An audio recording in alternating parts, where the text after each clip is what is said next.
కుల రాజకీయాలకు పెట్టింది పేరైన ఆంధ్రప్రదేశ్లో ప్రస్తుతం తెలుగుదేశం పార్టీ కూటమిగా అధికారంలో ఉన్నప్పటికీ కమ్మ కులస్తుల్లో మాత్రం ఎక్కడా సంతృప్తి ఛాయలు కనిపించట్లేదు.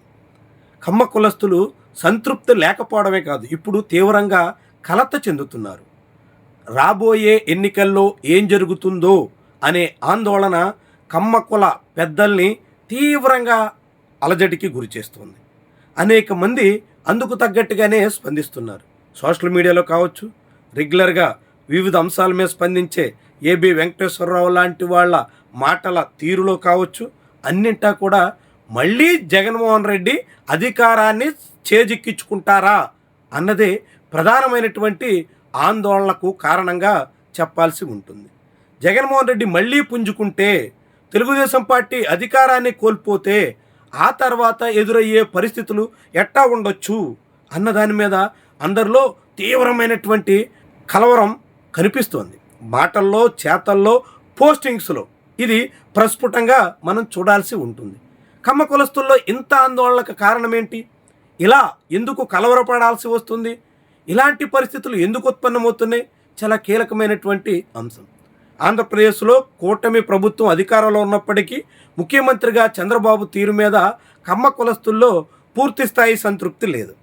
గతంలో చంద్రబాబు నాయుడు ఎన్నడూ ఎదుర్కోలేనటువంటి సమస్యను ఇప్పుడు తొలిసారిగా ఎదుర్కొంటున్నారు.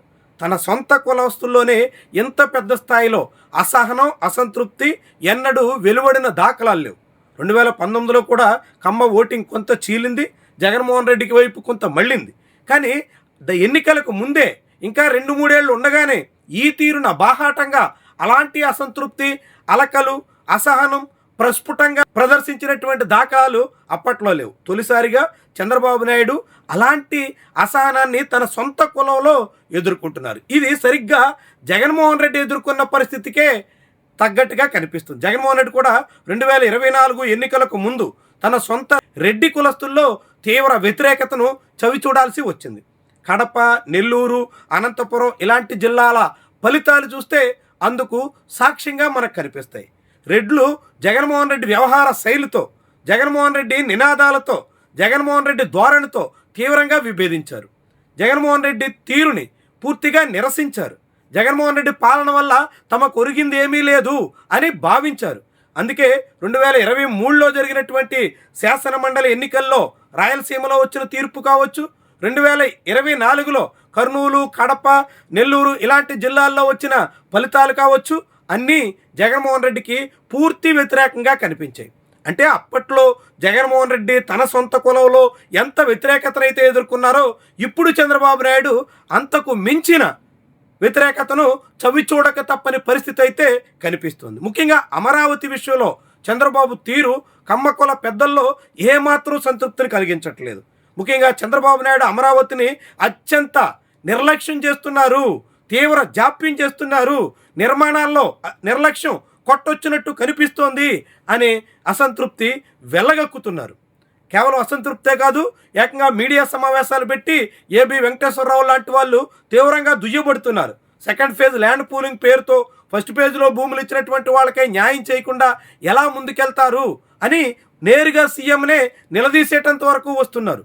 ఇలాంటివన్నీ ఇప్పుడు చంద్రబాబు మీద కమ్మ కులంలో పెరుగుతున్నటువంటి వ్యతిరేకతకు, కమ్మ కులంలో బలపడుతున్నటువంటి అనుమానాలకు సాక్ష్యంగా చూడాల్సి ఉంటుంది.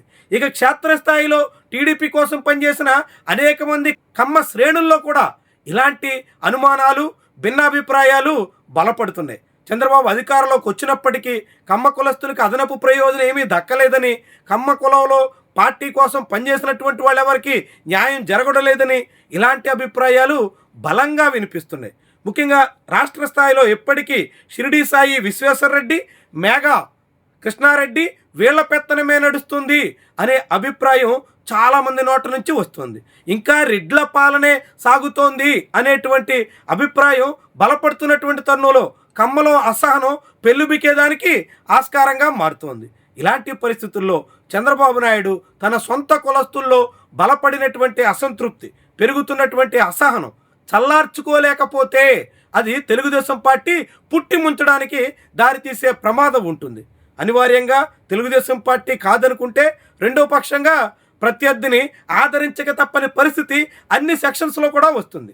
చంద్రబాబు నాయుడు మీద వ్యతిరేకత ఉన్న నెల్లూరు వాసులు 2019లో 10కి 10 సీట్లలో టీడీపీని ఓడించిన 2024 వచ్చేసరికి 10కి 10 మళ్ళీ కూటమికే కట్టబెట్టిన చరిత్ర మనం కళ్ళారా చూసాం. ఇలాంటి తరుణంలో రెడ్లు కీలక పాత్ర పోషించేటువంటి జిల్లాల్లో జగన్మోహన్ రెడ్డి గట్టి ఎదురు దెబ్బ తిన్నట్టుగానే కమ్మ కులస్తులు ప్రాబల్యం ఉన్నటువంటి చోట కూడా చంద్రబాబు నాయుడికి చాలా తీవ్రమైనటువంటి నిరాశ, ఎదురు దెబ్బ, గట్టి షాక్ ఎదురయ్యే ప్రమాదం అయితే ప్రస్ఫుటంగా కనిపిస్తుంది. మరి ఇంకా 3 ఏళ్ల గడువు ఉంది. ఇతర అనేక రకాల మార్పులు జరిగేదానికి ఆస్కారం ఉంది. డీలిమిటేషన్ సహా ఇతర అవసరాలు అక్కడికి వచ్చేదానికి వీలు కలుగుతోంది. వీటన్నిటిని ఉపయోగించుకుని చంద్రబాబు నాయుడు కమ్మ కులస్తుల్లో అసహనాన్ని, అసంతృప్తిని, అలజడిని చల్లార్చడానికి ఏమైనా కృషి చేయగలుగుతారా?